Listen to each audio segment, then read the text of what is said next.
paso de nuestro pastor, nuestro hermano Pedronel. Que Dios les bendiga, hermanos. Gloria al Señor.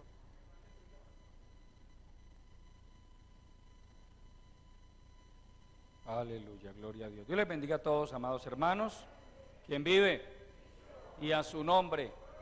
Aleluya. Sean todos bienvenidos a la casa del Señor, los hermanos, los amigos. Nos alegramos de verles en este lugar y saludamos a todos los que están participando del culto a través de nuestro canal Refugio para el Alma TV.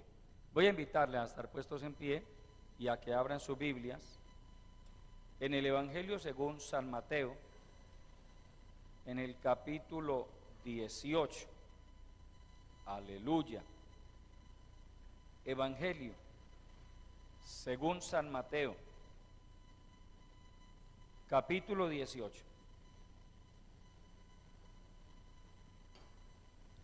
Vamos a tomar los versículos 6 y 7.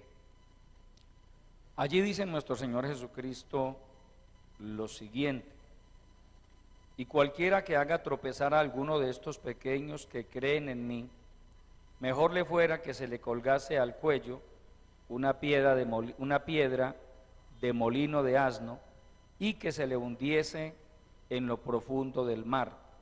Ay del mundo por los tropiezos, porque es necesario que vengan tropiezos, pero ay de aquel hombre por quien viene el tropiezo. Amén. Vamos a orar. Padre nuestro, que estás en los cielos, continuamos delante de tu bendita presencia, dándote la honra, la gloria y el reconocimiento que solo a ti pertenecen. Gracias por este momento, Padre, en el que vamos a entrar a meditar en tu bendita palabra. Te rogamos que nos bendigas a través de ella, Señor. Tú conoces cada corazón, sabes de la condición espiritual de cada hermano, de cada persona que recién comienza a escuchar tu palabra. Ministranos con tu Santo Espíritu. Padre, que tu palabra venga directamente del trono de la gracia y haga una obra preciosa en cada uno de nosotros. Dame la gracia, la sabiduría y la unción suficientes para compartir con tu pueblo la enseñanza de tu palabra. Que no sea yo, sino tú hablando a través de mi vida, y que tu Santo Espíritu, Señor, aplique esta palabra en lo profundo de cada corazón. Padre, glorifica poderosamente tu palabra, te lo pedimos en el nombre de Jesucristo, y te damos de antemano la honra, la gloria y el reconocimiento que solo a ti pertenecen.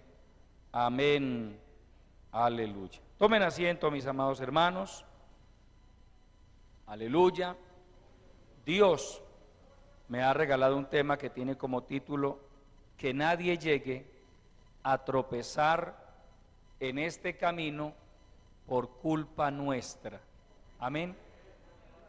Que nadie llegue a tropezar en este camino por culpa nuestra. El Señor Jesucristo está diciendo: y cualquiera que haga tropezar a alguno de estos pequeños que creen en mí, mejor le fuera que se le colgase al cuello una piedra de molino de asno y que se le hundiese en lo profundo del mar. Cuando se habla de una piedra de tropiezo, se está hablando de algo o de alguien que en algún momento hace desviar a una persona del buen camino. Sabemos, por ejemplo, que en las iglesias hay creyentes débiles en la fe. Amén. También la Biblia habla de los que son fuertes en la fe, el Nuevo Testamento. Pero hay creyentes débiles que se afectan fácilmente por muchas cosas y si a ese creyente débil en la fe alguien llega y lo aplasta o lo acaba de aplastar, eso es un problema delante del Señor. Pero también está la otra parte, cuando un inconverso dice: yo no busco a Dios, yo no me convierto a Cristo por el testimonio de esta persona, porque diciendo ser cristiano es inmoral, es corrompido, es mala paga, es mentiroso, es tramposo. Amén. Porque hay gente que dice: yo no me vuelvo cristiano para ser como mi vecino, para ser como mi papá, para ser como mi tío. Yo prefiero no ser cristiano.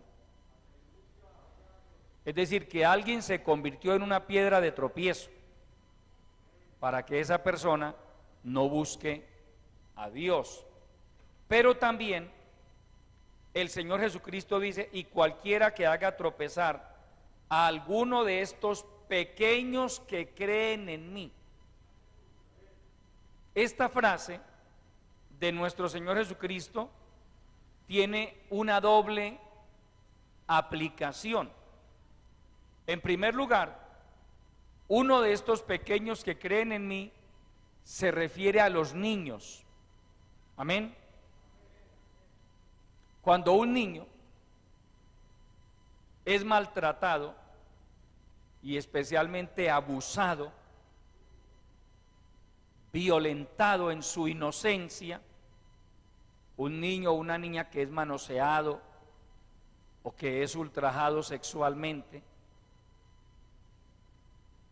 y si para colmo de males quien le ultraja es alguien que dice ser cristiano, hermano, porque es sabido que un niño o una niña que padece de abuso sexual, eso es una marca que generalmente nunca se borra. Obviamente Dios en su misericordia sana el corazón, sin embargo no todas las personas llegan a superar al 100% las consecuencias, las secuelas psicológicas que deja un abuso sexual. Alguna vez les conté la historia de una mujer, estando yo predicando la palabra en otra iglesia. Dios me dio un mensaje y después de que termina el culto, esta mujer se me acerca y me pide que si por favor la escucho un momento. Era una mujer de unos 35 años. Me senté con ella y comencé a escucharla y me decía: mire pastor, hoy tengo esta edad, soy casada, tengo 2 hijos, pero hasta el día de hoy no he podido superar lo que a mí me pasó cuando era una niña. Ella me contó: cuando yo era una niña de unos 6 añitos, mi mamá, cuando se iba a hacer diligencias, me dejaba con una señora amiga de ella, vecina, y resulta que esa vecina abusaba de esta niña, la ultrajaba, la desnudaba y le hacía una cantidad de vejámenes,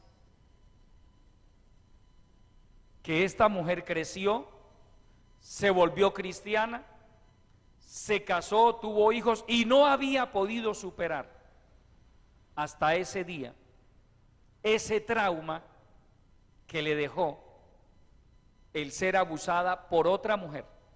Porque es que tristemente la figura del abuso sexual, amados hermanos, no siempre se da de parte de hombres hacia los niños.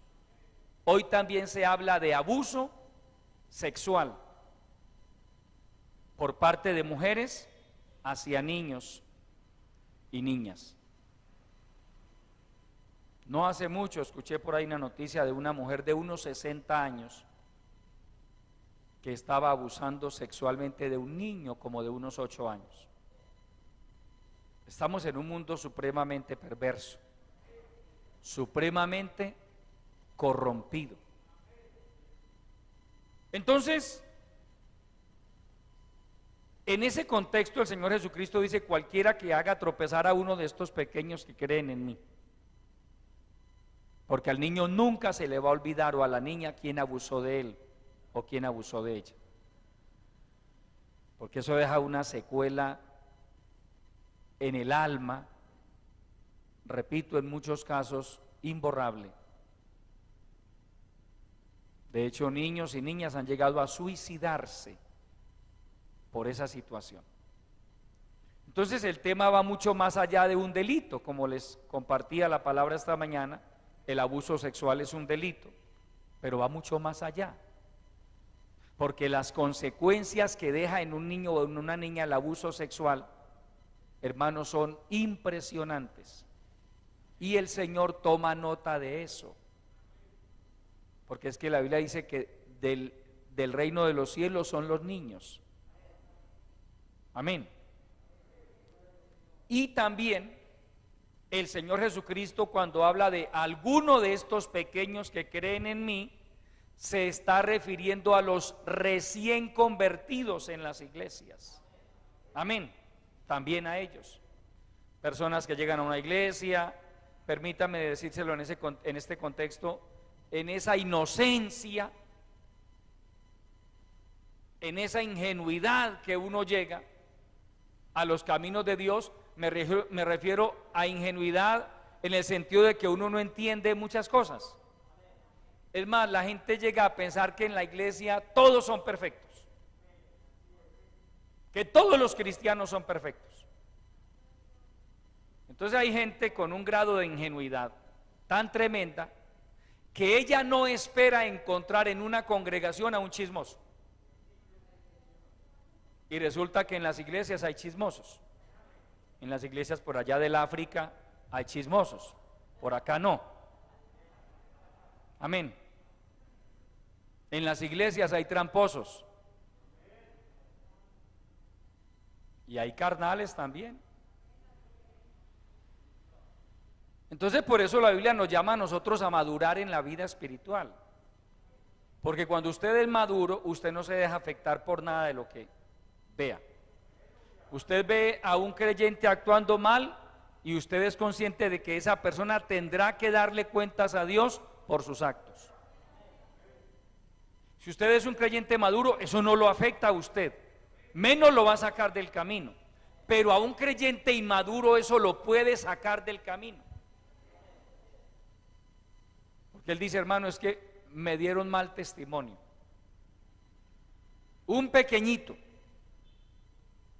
uno que estaba comenzando apenas a dar sus primeros pasos en la vida cristiana, que según la Biblia, cuando uno comienza a dar sus primeros pasos en la vida cristiana, es un niño.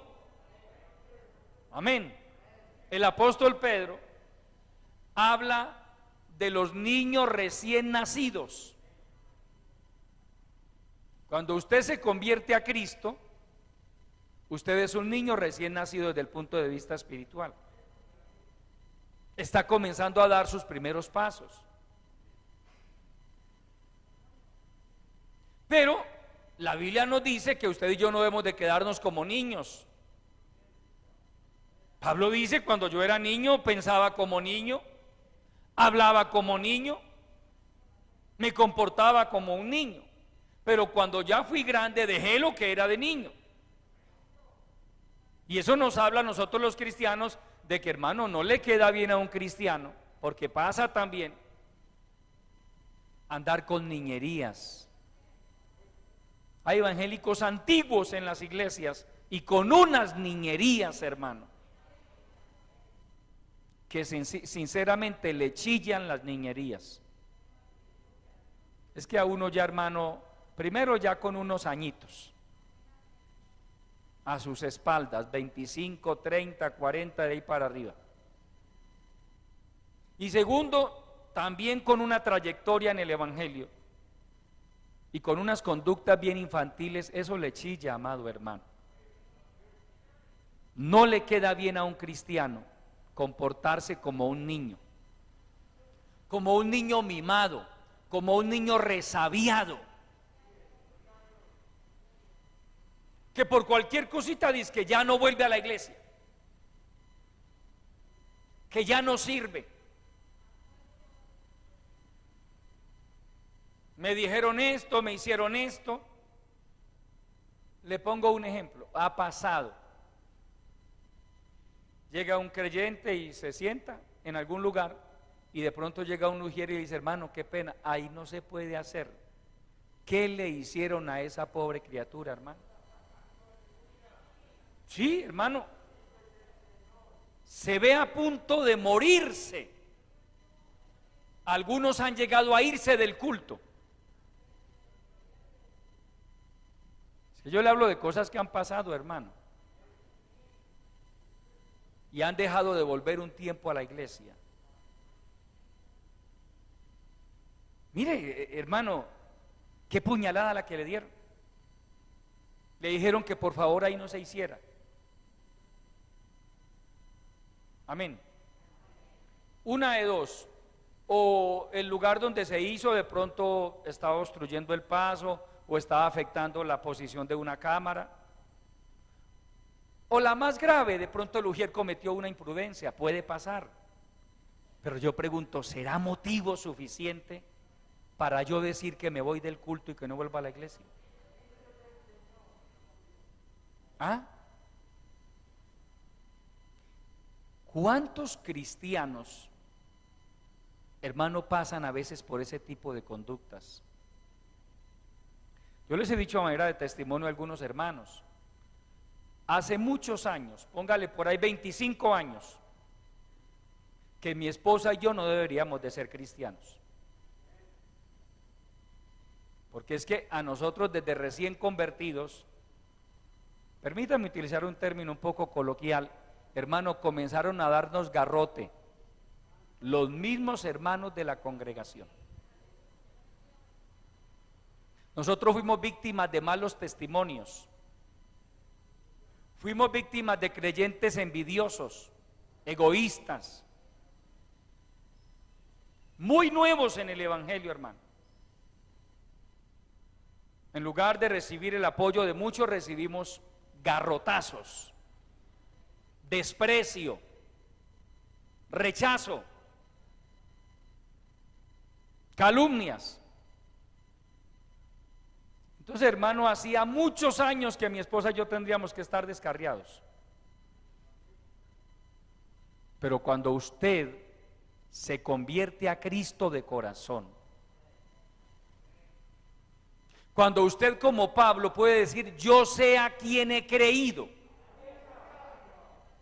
Es que aquí yo tengo que tener claro en quién he creído yo. Si usted creyó en Jesucristo, usted tiene la mirada puesta en Jesucristo.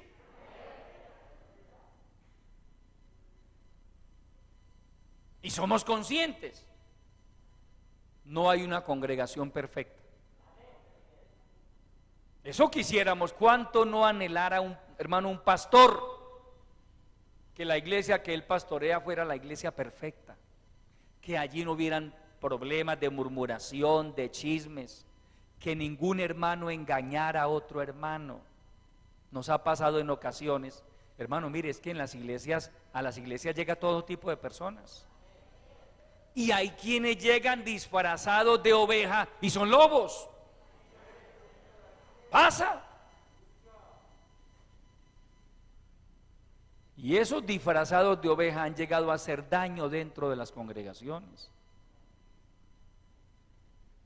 Y al hermanito noble de buena intención que ese lobo rapaz lo engañó, le mintió, le robó, nos ha tocado decirle: hermano, tenga paciencia, soporte, perdónele. Pero eso pasa dentro de las iglesias. ¿Por qué traigo esto a colación? Para que usted tenga claro, amado hermano, que no hay iglesias perfectas. Amén. Es más, analice la iglesia que pastoreó el Señor Jesucristo. ¿Cuántos miembros en plena comunión tenía? 12.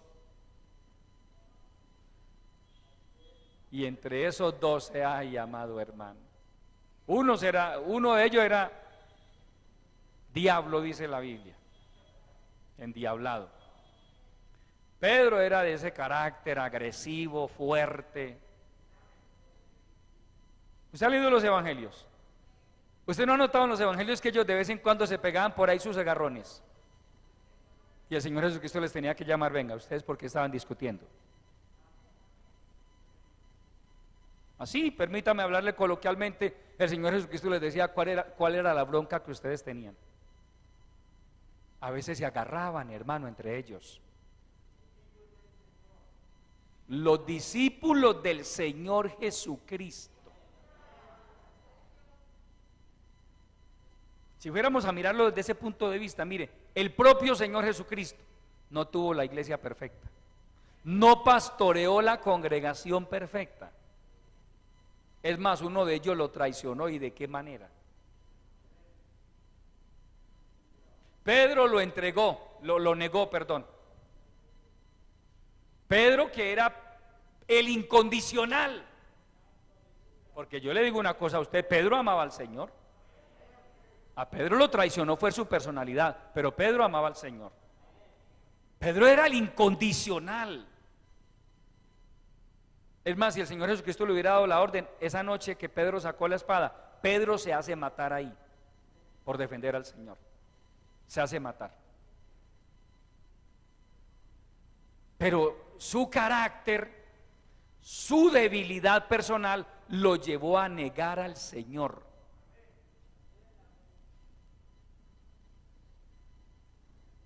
¿Sí ve, hermano? Y ahí está escrito todo eso. Dios en ningún momento a través de su palabra trata de ocultar los defectos que tuvieron estos hombres y mujeres de la antigüedad.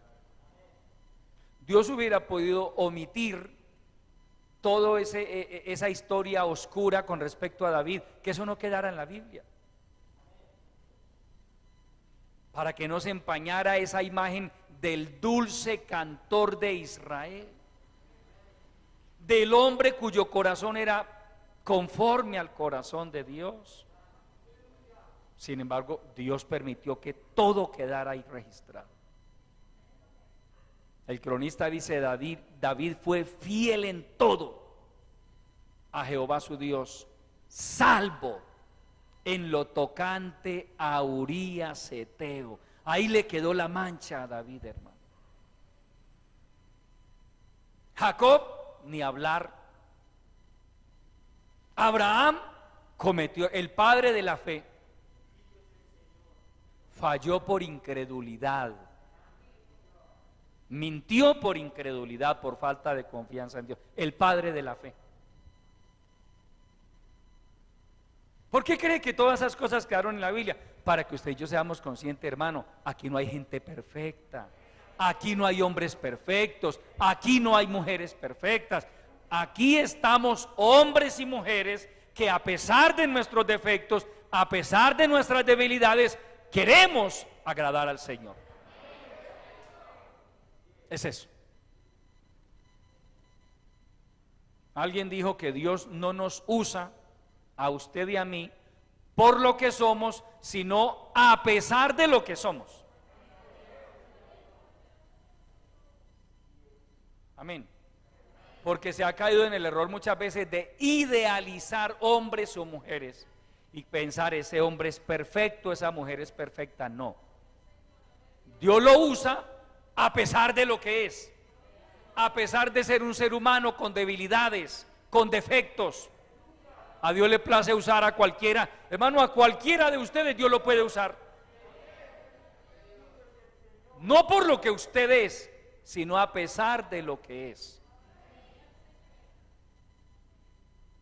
Dios es tan bueno que pasa por alto nuestros defectos y nuestras debilidades y deposita de su gracia sobre nosotros. ¿Qué espera el Señor? Que usted y yo no lo defraudemos. Que usted y yo no nos convirtamos en piedra de tropiezo para otros. Aleluya, gloria a Jesucristo. Ahora, lea lo que dice el verso 7 ahí en el capítulo 18 de San Mateo. Ay del mundo por los tropiezos, porque es necesario que vengan tropiezos. Pero ay de aquel hombre por quien viene el tropiezo. Según el Señor Jesucristo, es inevitable que vengan los tropiezos. Dicho de otra manera, es inevitable que lleguemos a ver malos testimonios. Es inevitable. Es inevitable que en algún momento dentro de la iglesia del Señor se produzca alguna situación escandalosa, vergonzosa. Es inevitable. Pero ay, dice el Señor, ay de aquel por quien viene el tropiezo. Amén. El mundo está lleno de gente mala, de gente perversa, y a veces esa gente se introduce dentro de las iglesias. Mire, hay un ejemplo en Hechos de los Apóstoles, Simón el Mago. Simón el Mago no se volvió cristiano, se hizo bautizar y se metió a un grupo de evangelización, al grupo del hermano Felipe. Donde quiera que Felipe iba, iba Simón. Y dice que quedaba maravillado por ver cómo Dios usaba a Felipe. Y usted puede imaginarse la iglesia diciendo: hermano, qué bendición el hermano Simón. Es una bendición. Salimos a evangelizar y a todos nos invita a gaseosa, porque esa gente así trata de ganarse la confianza de los demás. Al hermano Felipe, hermano, lo que quiera.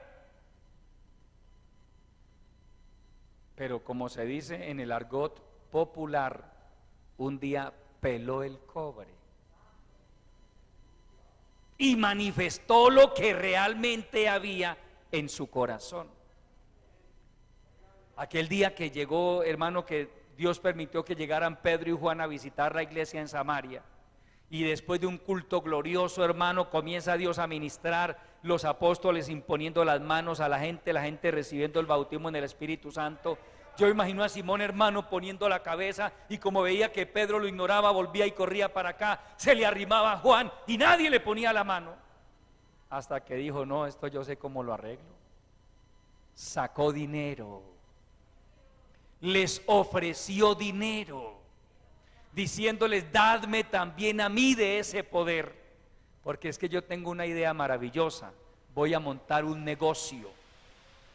¿Sabe que esa actitud de Simón se acuñó un término que se llama simonía, que es venta de favores espirituales?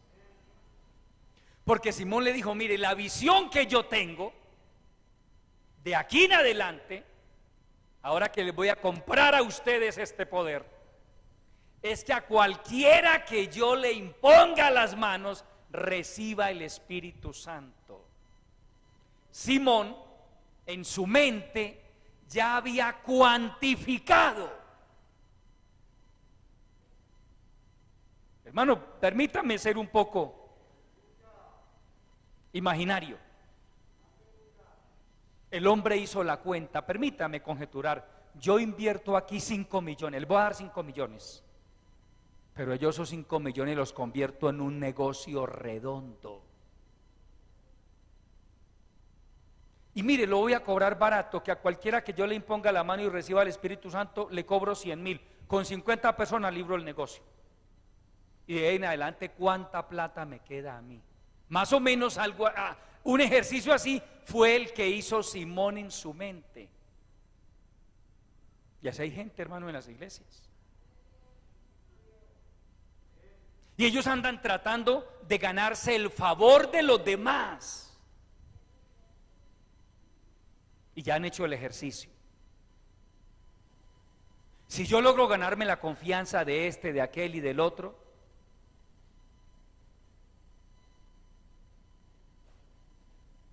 y se destapa la olla Y de un momento a otro la iglesia se da cuenta de que Simón era un hipócrita, un falso convertido. ¿Ve? Es posible, Lucas no lo dice, pero es posible que muchos en Samaria, al ver a Simón volver atrás, se hayan apartado también. Porque hayan dicho, no, pues yo me convertí porque vi que Simón se convirtió. Porque hay gente que comete ese error, se convierten que porque otros se convierten. No, hermano, yo debo convertirme es porque Dios trató conmigo en lo profundo de mi corazón. Por eso a mí no me gusta, hermano, y no es sabio, yo no lo considero sabio, hermano. Cuando un predicador está haciendo un llamado al altar, no falta el que está ahí. Salga, vaya, hágale, vaya. Venga, yo lo acompaño, venga, yo lo acompaño. Esa mano lo hacemos convertir a las malas. Y al último la persona está por vergüenza, pues venga, yo voy. Uy, qué bendición, se convirtió el hermano fulano de tal. Pero sí se convirtió o lo obligaron a convertirse. ¿Ah? Yo no estoy de acuerdo con esa metodología. Déjelo que escuche la palabra. Y que lleva viniendo 20 cultos y no ha levantado la mano, no hay problema, déjelo. Déjelo. Pero llegará el día en que si hace la decisión, lo hace de todo corazón. Cada caso es diferente. A algunos nos bastó el primer culto para convertirnos a Cristo y aquí estamos. Otros, hermano, a veces se les camina 1 año o 2 años hasta que uno dice, no, este no. Y un día llegó y se convirtió. Amén. Se le sembró la semilla de la palabra. Somos humanos, yo mismo me he equivocado. Yo he dicho, no, esta persona no. Déjelo. Y de pronto llega y se convierte y llegan a ser personas de bendición en las iglesias. Hermano, cada terreno es diferente. Cada persona es diferente. Algunos piensan más, lo analizan, hasta que llega un día, no, ya voy a dar el paso, ya estoy seguro de lo que voy a hacer. En mi caso personal, y quizá fue el de muchos de ustedes, yo no lo pensé un segundo, hermano. En el primer culto yo me convertí al Señor y aquí estoy para la gloria de Dios, pero a mí nadie me empujó. Es más, cuando yo iba en el vehículo de las personas que me llevaron a la iglesia, que me invitaron, ellas no me dijeron, mire, si el pastor dice que si alguien quiere aceptar a Cristo, levante la mano. Ellos no me dijeron nada, hermano. No me dijeron nada. Ellos cumplieron con invitarme a la iglesia. Y de ahí para allá el resto lo hizo el Señor. Es que así debe ser, amado hermano. Hermano que ya viene varias veces y no se convierte, déjelo, qué bueno que siga viniendo, hermano. La palabra no vuelve vacía. A veces los cristianos y pueden convertirse en piedra de tropiezo. A veces hay cristianos, hermano, imprudentes en las iglesias. Porque ven una persona que lleva ya 1 mes, 2 meses, 3 meses viniendo y de pronto no ha hecho algunos cambios en su vida y aparecen esos evangélicos celosos que hay por ahí. Oiga, pero usted ya lleva tanto tiempo en la iglesia y ¿por qué no ha cambiado esto y por qué no ha cambiado aquello? ¿Y a usted quién lo mandó a hacer eso? ¿Se las va a dar usted Espíritu Santo aquí o qué? No, hermano, no. Déjelo que Dios haga la obra en él, en ella. No tratemos usted y yo de convertir a nadie. Que usa esto, que usa, déjelo, déjela, que está viniendo, gloria a Dios, bienvenido. Amén. ¿Cuánta gente se ha ido de una iglesia y estaban contentos porque un evangélico de esos celosos, entre comillas, se tiró en ellos? porque se las dan disque de celosos. Yo no sé quién los mandó a hacer eso. Oiga, pero usted ya tanto tiempo en la iglesia, ¿y cuándo es que va a cambiar? ¿Y usted cuándo va a cambiar? ¿Ah? El primero que debería cambiar es él o ella, por imprudente, por grosero, por inoportuno, por mataalmas.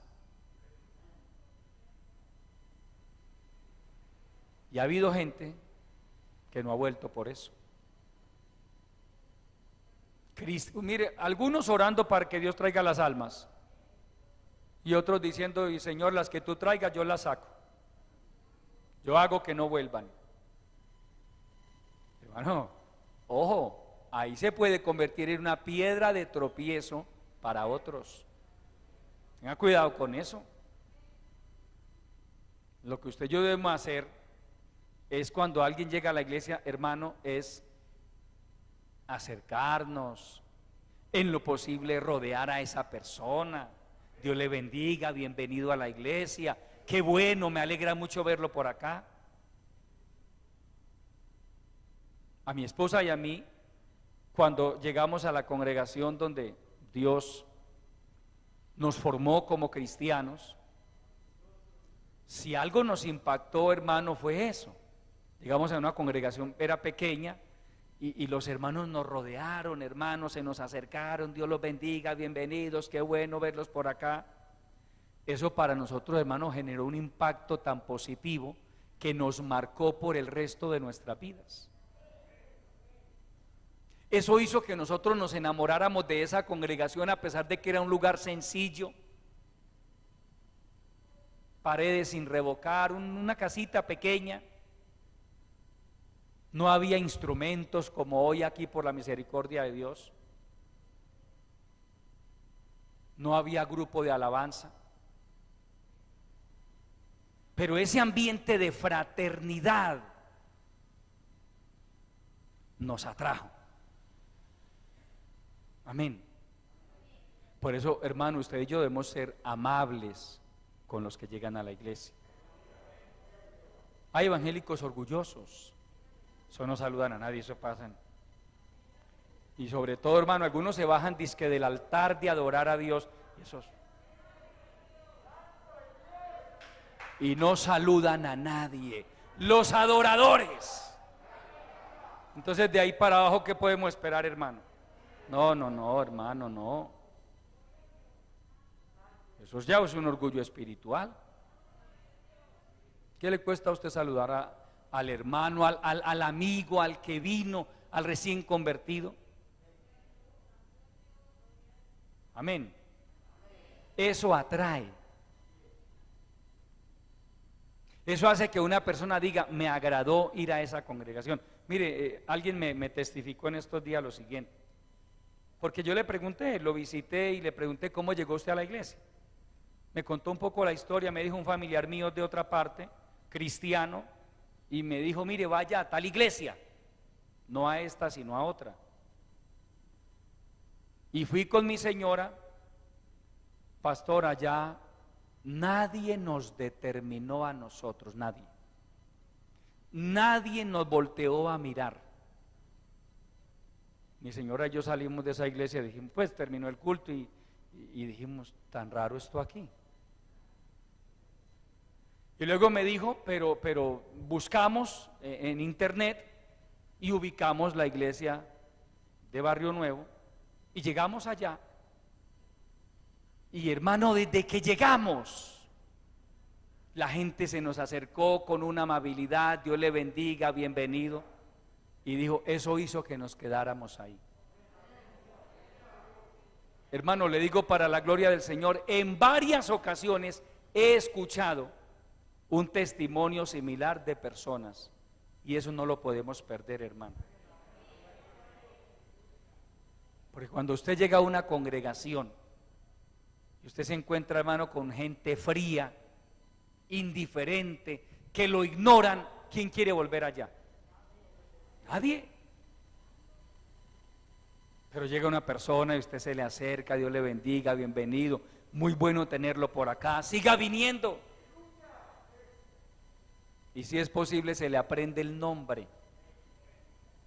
Amén.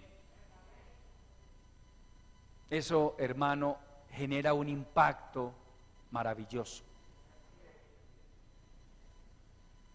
Esta gente son cristianos. Se nota en ellos el amor de Dios. Pero una iglesia donde nadie saluda, eso no inspira, amado hermano. Más fácil se convierte en piedra de tropiezo para otros, al nombre de Cristo. Entonces, hermano, los tropiezos llegan. El verso 7 dice: ay del mundo por los tropiezos, porque es necesario que vengan tropiezos, pero ay de aquel hombre por quien viene el tropiezo. Ay de aquel hombre, ay de aquella mujer por quien viene el tropiezo. El Señor no pasa eso por alto, amado hermano. Cuando alguien se convierte en piedra de tropiezo para que otros busquen a Dios, le tiene que dar cuentas al Dios Todopoderoso. Vamos a ir al libro de Apocalipsis, capítulo 2. Aleluya. Apocalipsis, capítulo 2.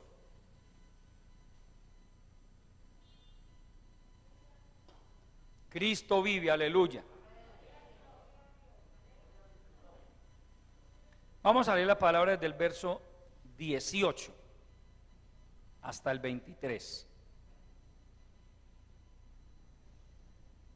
Y escribe al ángel de la iglesia en Tiatira, el Hijo de Dios, el que tiene ojos como llama de fuego y pies semejantes al bronce bruñido, dice esto: yo conozco tus obras y amor y fe y servicio y tu paciencia, y que tus obras postreras son más que las primeras, pero tengo unas pocas cosas contra ti. Óigase, que toleras que esa mujer Jezabel, que se dice profetiza, enseñe y seduzca a mis siervos a fornicar y a comer cosas sacrificadas a los ídolos.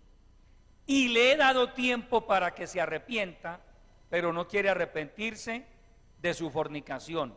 He aquí, yo la arrojo en cama y en gran tribulación a los que con ella adulteran, si no se arrepienten de las obras de ella, y a sus hijos heriré de muerte, y todas las iglesias sabrán que yo soy el que escudriña la mente y el corazón, y os daré a cada uno según vuestras obras.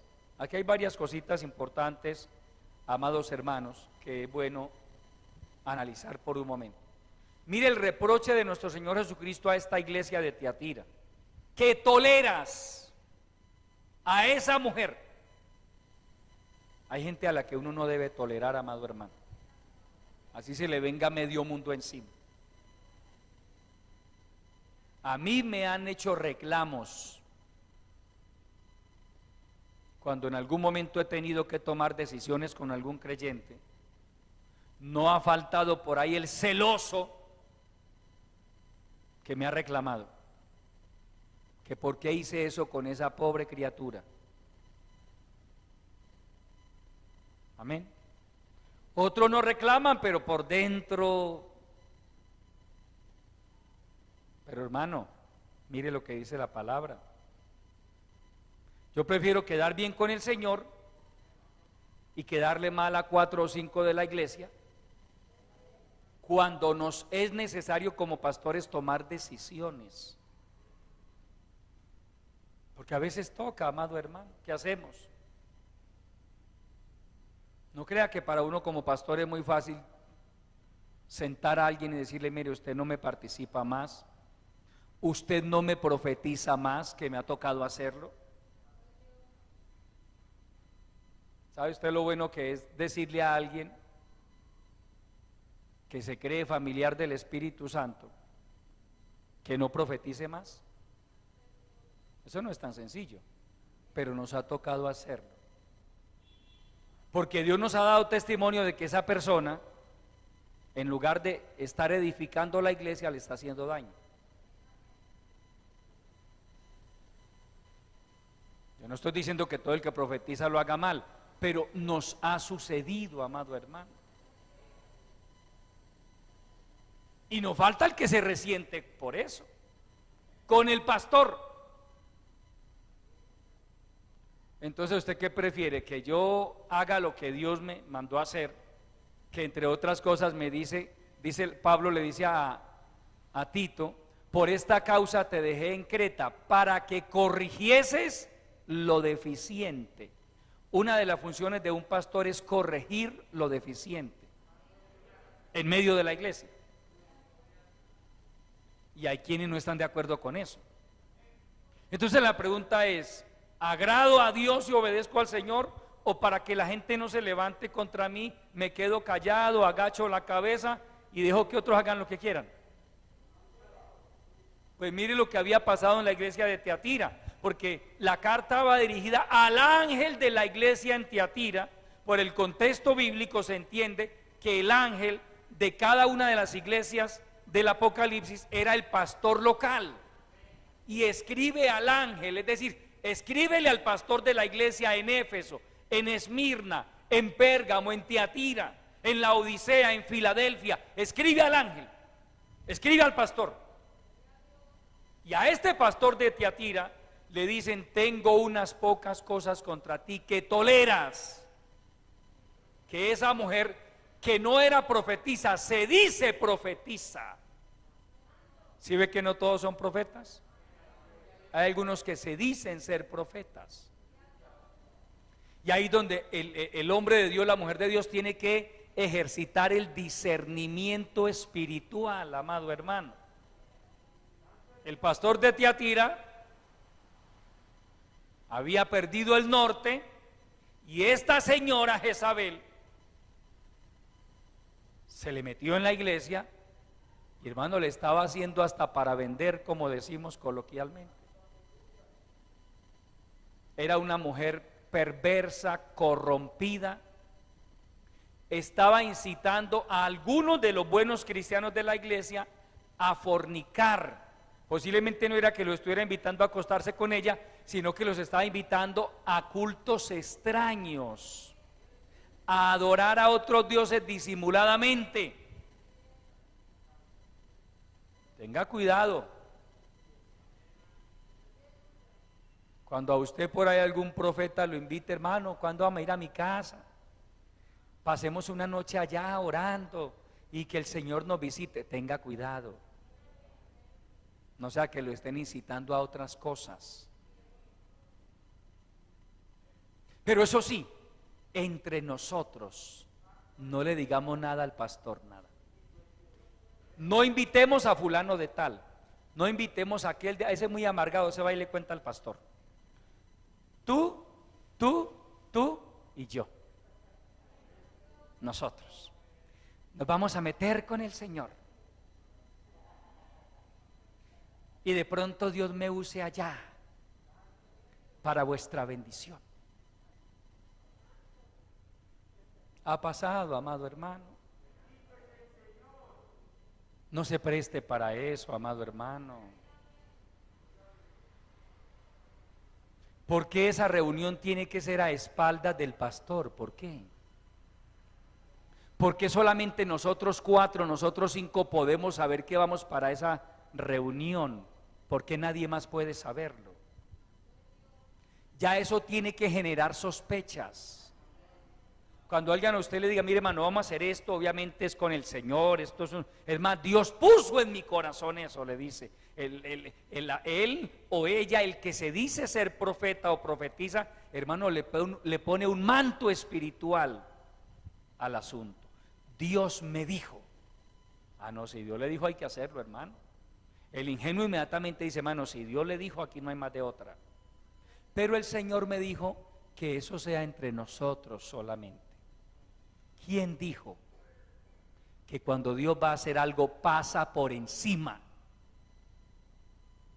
de los hombres que ha puesto al frente de su obra. Dios nunca hace eso. Amén. Dios es un Dios de orden. Dios jamás le va a decir a un cristiano, a una cristiana: mire, invita a estos 3, a estos 4 de mis hijos, invítalos a tu casa, pero que mi siervo no se entere. Dios jamás va a hacer eso, amado hermano. Jamás.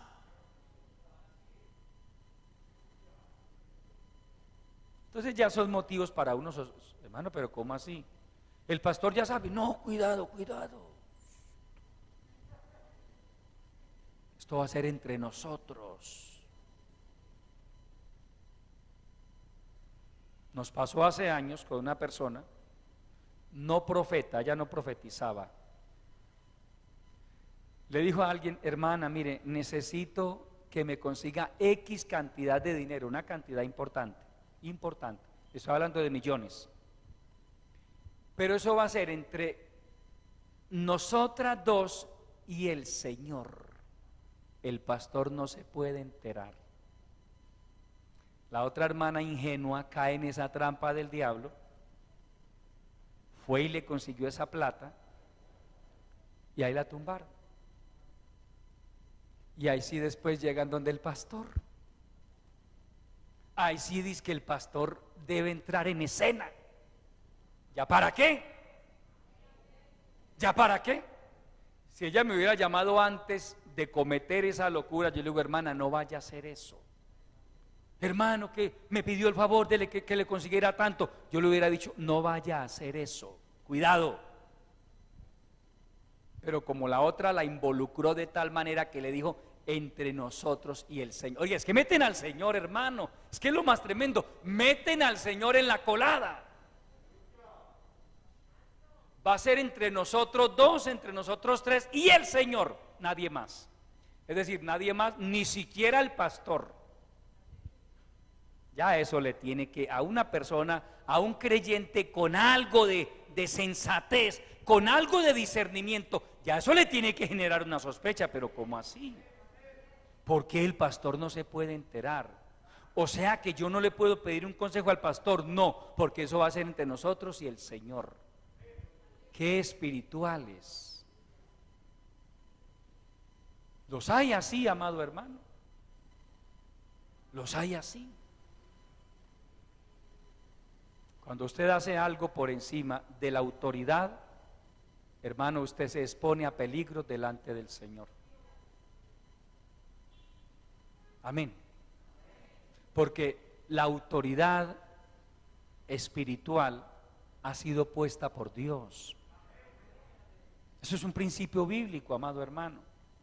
Y yo no veo a Dios en ninguna parte de las Escrituras menoscabando la autoridad de alguno de los hombres que Él puso. Dios no hace eso. Dios respeta la autoridad, honra la autoridad, porque es que Él la estableció. Y Él es un Dios de orden. Entonces, cuando a usted le diga que a alguien que no, que el pastor no se vaya a dar cuenta, hermano, ojo, no caiga en esa trampa del diablo. Mire, esta mujer estaba haciendo hasta para vender en la iglesia y el pastor ahí: hermano, es que si le digo alguna cosa se va. Pues que se vaya. Se vaya, hermano. Pues este pastor se metió en problemas con Dios, porque el Señor le dijo: pero tengo unas pocas cosas contra ti, que toleras que esa mujer Jezabel, que se dice, ella no era profetisa, se dice profetiza, enseñe y seduzca a mis siervos a fornicar y a comer cosas sacrificadas a los ídolos. Qué tremendo, amado hermano. Mire, y esto era la iglesia primitiva. Recuerde que la iglesia primitiva se formó en medio de un avivamiento impresionante. Y miren las cosas que ya ocurrían dentro de esta iglesia. Es que así ha sido siempre, hermano. Dios permitió que su iglesia se formara en medio de un mundo pagano. Y él mismo lo dijo, el trigo y la cizaña crecen juntos. Pero lo que no me dice el Señor a mí es que yo me tengo que dejar engañar de la cizaña.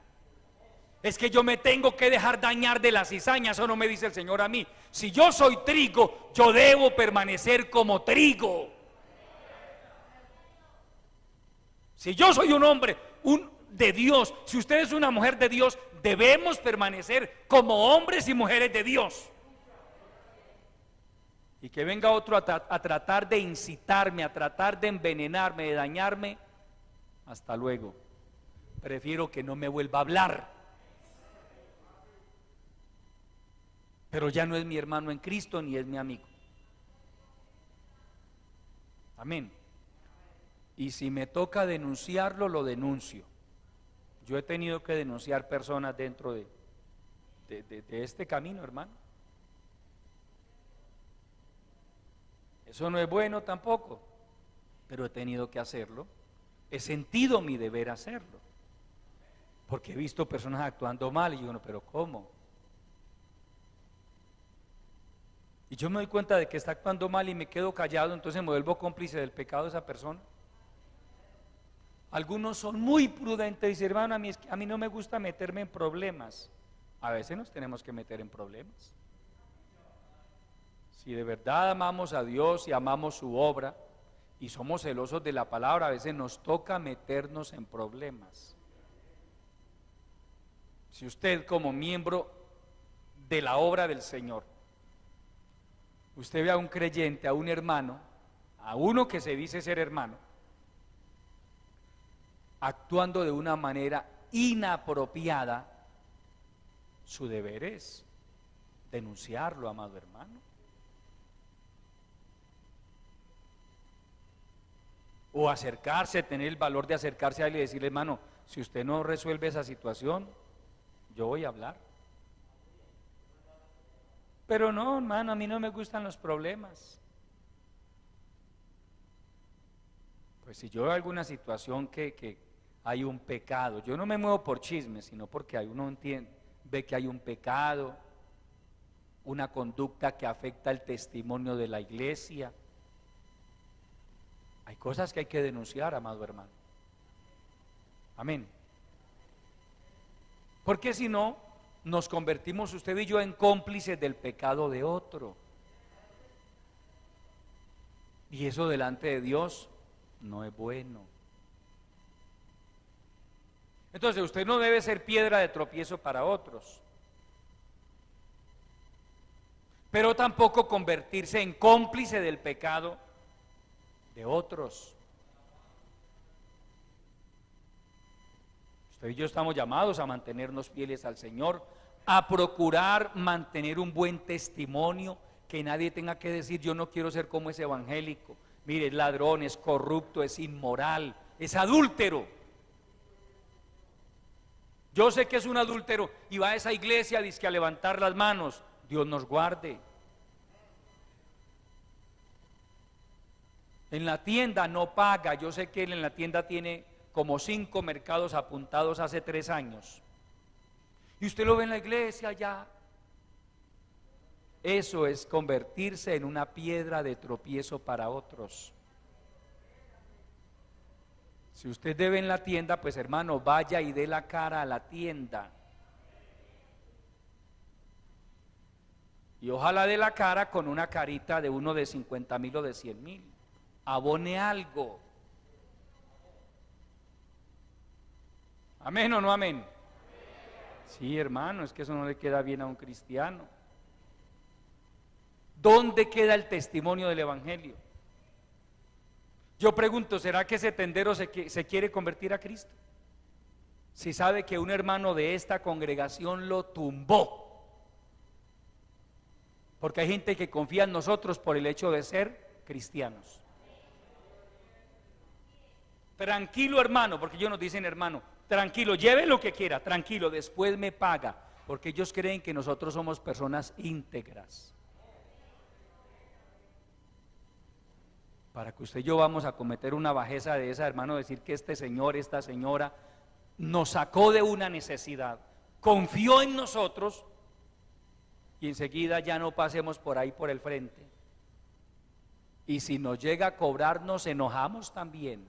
Entonces, ¿qué? ¿Me voy a robar o qué? ¿Eso agradará al Señor? Eso también es convertirse en piedra de tropiezo para otros. Nadie está exento, ni un cristiano tampoco, de llegar a verse en una situación difícil. Cualquiera puede pasar por eso, pero usted puede dar la cara. Usted puede ir a decirle a don Juan, a don Pablo en la tienda: mire, don Pablo, perdóneme, me pasa esto, me quedé sin trabajo, me ha estado yendo regular últimamente, pero mire, permítame abonarle estos 10,000 pesitos, permítame irle pagando la deuda, así sea de a poquitos, yo se la pago con la ayuda del Señor. Créame que esa persona le agradece eso. Es que a mí me lo han dicho. A mí me han dicho: mire, pastor, si me dijera, mire, yo le voy pagando de a 10,000 pesos, yo se lo recibiría, pero es que no me volvió a decir nada. Ese es el pecado. El pecado no es que usted en algún momento no pueda pagar porque está pasando por un momento difícil. El pecado es no volver a dar la cara. Y si le cobran, se enoja. Eso sí es pecado. Dé la cara. Vaya y abone algo. Y dígale: mire, téngame paciencia, yo con la ayuda del Señor se lo voy a pagar. Bueno, cualquiera en algún momento puede caer en una situación difícil, pero la gente valora que usted y yo vayamos, demos la cara, abonemos algo.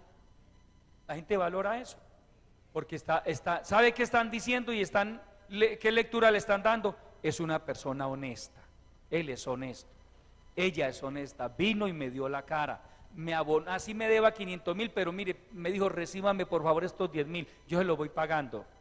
La gente dice: yo agradezco eso, pero lo que me indigna es que nunca me volvió a dar la cara. Lo he mandado a llamar, le he mandado a decir, no responde. Es más, me bloqueó del celular.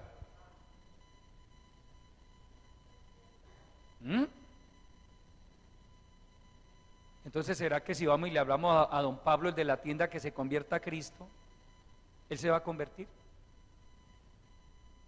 Si un cristiano evangélico lo tumbó, eso es ser piedra de tropiezo para otros. Eso no adorna la doctrina. Hermano, la Biblia habla de la importancia de adornar la doctrina. Tito, capítulo 2, y con esto terminamos. A Dios sea la gloria. Tito, capítulo 2. Aleluya. Cristo vive para siempre. Leamos los primeros 5 versículos. Dice Pablo: pero tú habla lo que está de acuerdo con la sana doctrina, que los ancianos sean sobrios, serios, prudentes, sanos en la fe, en el amor, en la paciencia. Las ancianas asimismo sean reverentes en su porte, no calumniadoras, no esclavas del vino, maestras del bien, que enseñen a las mujeres jóvenes a amar a sus maridos y a sus hijos, a ser prudentes, castas, cuidadoras de su casa, buenas, sujetas a sus maridos, para que la palabra, óigase bien, para que la palabra de Dios no sea ¿qué? Blasfemada. Los malos testimonios hacen que la palabra de Dios sea blasfemada. Y Efesios capítulo 6, por favor, Efesios capítulo 6, aleluya. Cristo vive.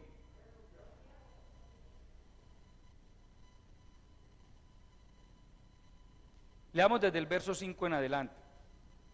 Siervos, obedeced a vuestros amos terrenales, en este caso a nuestros patrones, con temor y temblor, con sencillez de corazón, como a Cristo, no sirviendo al ojo, como los que quieren agradar a los hombres, sino como siervos de Cristo, de corazón, haciendo la voluntad de Dios, sirviendo de buena voluntad como al Señor y no a los hombres, sabiendo que el bien que cada uno hiciere, ese recibirá del Señor, sea siervo o sea libre.